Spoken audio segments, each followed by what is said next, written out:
This story is called Facing Your Demon. Imagine a demon, if you will.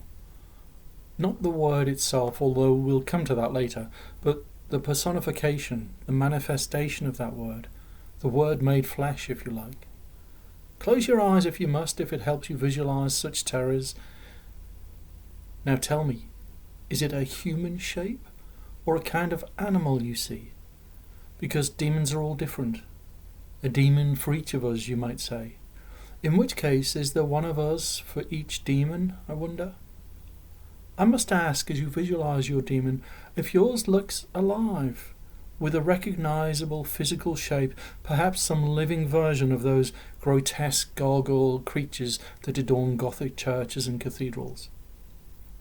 Or maybe your demon is more like one of the creatures from your favourite creature movie, like in Demons 1 and 2, or a devolved humanoid from movies like The Descent, or one of the abbeys from Wayward Pines.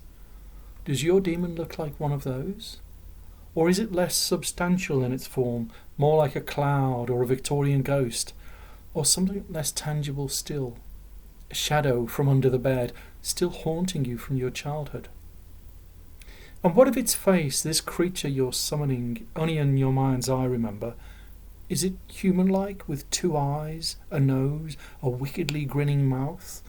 Is it possibly like a biblical devil, with a red face and two horns atop its head, or more reminiscent of Tim Curry in Legend? Or is it faceless, something you can't even visualize clearly, like a long-forgotten memory? Maybe it does have a mouth, or several, with rows and rows of healthy, sharpened teeth.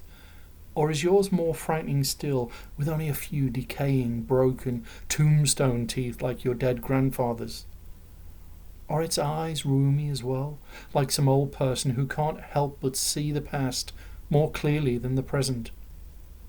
Or are they bright and keen as a golden-toothed salesman looking to rob you of your hard-earned cash? And what of its sex? Is it male? Female then? Neither? Or perhaps even both, with genitalia aplenty, sufficiently endowed to pleasure itself while you watch, at once disgusted and enticed? Wouldn't that be something? And perhaps breasts too, grey, wrinkly teats that it teases with its gangly paws to gush sour milk from. How many tits then? 2 or 6 or 3? Long, droopy like your grandma's, I suspect. Or are they pert and firm? Nipples erect like your big sister's when you used to peek at her while she showered? Are we getting there with the image of your demon yet? Does it caress its thighs, allowing you a stolen glimpse before shutting you out like, oh my, maybe we are getting close. But does it have a tail, I wonder? Like an animal, that angry dog who always barked at you on the way to school?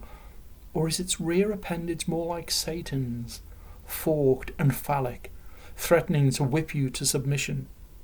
Or perhaps it has more than one tail, for it can have as many as you can conjure with your imagination. More protuberances at the front, where it amuses itself while you sleep. Arms too, you imagine.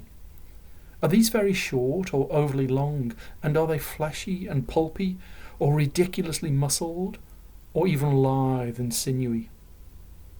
And how many? Have you counted them? Are there 2 like most of us, or 4 like most beasts, or 6 or more, or perhaps none at all, like a snake? The original demon, so we're told. Perhaps your demon is silky and slippery too, like a serpent. Or do you see it as scaly and reptilian, or covered in hair or fur? In which case, is it matted like roadkill bunny? Look more closely. Imagine more details. Is the skin fleshy after all? And is it hairy, bearded and wrinkled like some old relative, or a neighbour who used to torment you and abuse you when they babysat you as a child?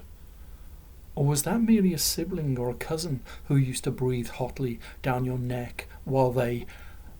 Oh, but now I'm putting other images in your head, and I promised myself I wouldn't do that. Spoil the fun for you. No need for me to plant false memories, is there? Okay, let's move to some of the less visible characteristics of your demon. And remember, this is your demon. I'm merely here to ask questions, or perhaps provide clues, to help you put a face to this thing that stalks you, that follows you along the messy path you're taking through your life. Then what of its breath? Is it fetid and sour with the smell of sin?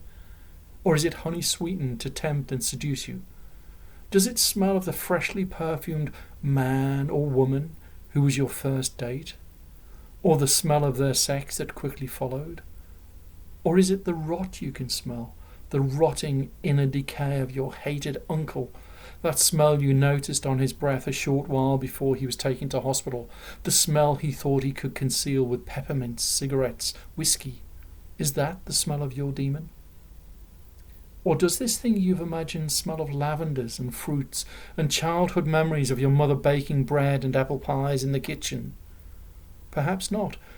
Perhaps then it is the grave you smell as your demon draws nearer to you in the blackest night.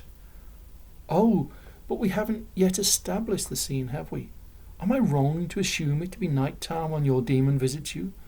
I ask because most people associate the darkness with demons and their like. Yet I challenge that belief, for isn't the dark when we also have most fun? Romantic candle-lit dinners, for example? Or the acts of pleasure we share with our partners behind closed doors? Or in the unseen places we used to visit in our cars when we were much younger, and again much later when our marriage began falling apart? Isn't that the imagery the night should conjure? Those, and sleep, the balm of all our worries. But maybe for you sleep truly is when your demons come, when your hopes and dreams become hag-ridden nightmares to remind you of your shame, your guilty pleasures, your fears, your failures, and your frailties. And what of those guilty acts you just cast your memories back to? Those images that are even now racing through your brain, displaying themselves for your demon to observe, like the voyeur it must be. Are these of an embarrassing nature?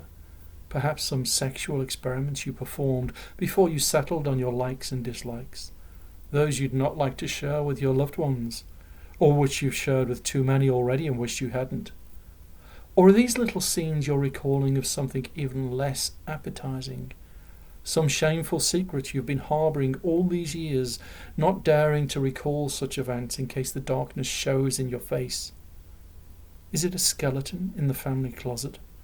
Have I found your demon there? Or was it some jailbait nymphette sitting in the front row of the theatre where you performed, who called out suggestively to you, "My mate fancies you," wasn't it?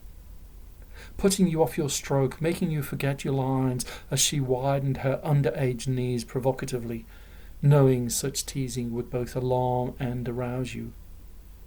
Or was it the face of the young man whose hand brushed against yours for a fleeting moment as you descended those stairs? Fleeting, but held for a mere fraction too long, he blushing in acknowledgement of the same forbidden electrical charge that had coursed, unbidden, through your own body, raising your flesh to lumps and bumps, and bringing other spontaneous blood-pumping wetness. Close your eyes again, for now that we're onto the real subject matter, sex, of course, I know you'll have opened them. So let's get back to imagining your demon for a while longer, to give further substance to its formation. Now that you, have a good picture of your demon in your mind's eye, just how brave are you feeling? You know this is just an exercise, don't you? A little fantasy. But before we do any further visualization, or perhaps more correctly, something more tactile, to help define the imp of your nightmares, I said I'd return to discuss the word demon with you. So here we will. But it's only a short word, isn't it, demon? Yet quite unique, I think, for the surprising number of images it can conjure. Despite having only 5 letters, as you've already witnessed, from Japanese myths to Old English tales, to ancient civilizations and hobgoblins from the Bible, all the way through to modern psychological definitions of demons as manifestations of our guilt, suppressed desires we never got to fulfill, ambitious for success we never got to achieve, people we never got to bed. However you think of demons, though, it's clear they've been with us for a very long time, perhaps for as long as time, although the word, of course, varies from place to place in its various native languages. So then let's look closely at our word for such foul fiends. Demon. Can you rearrange the letters to make another word? I tried it, but the only one I could make was monde, which is a French word meaning the world, which made me chuckle, given this word demon is such a globally feared word in its various forms. And while it sounds a little like Damien, who remembers that movie, the letters aren't quite going to spell that name on anyone's Scrabble or Ouija board, even if we spell it with an E, as in daemon. Anyway, enough of words, using them to form my distractions. Let's get back to the imagining. Take a look in the mirror. Go on. I dare you. Don't worry. I won't urge you to call out the name of some urban myth 5 times. But look closely. Is that the same face you've brought to mind these past few minutes? No? Look closer. Closer still. Look past those curious eyes into the mind, your mind. Look beyond that, to the shadows behind you.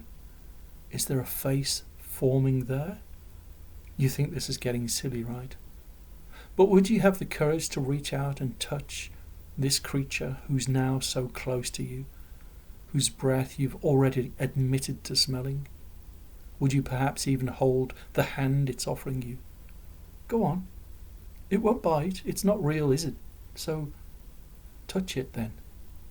Does its skin feel smooth like that of a freshly oiled woman, I wonder? There's only one way to find out, and perhaps you'll get lucky.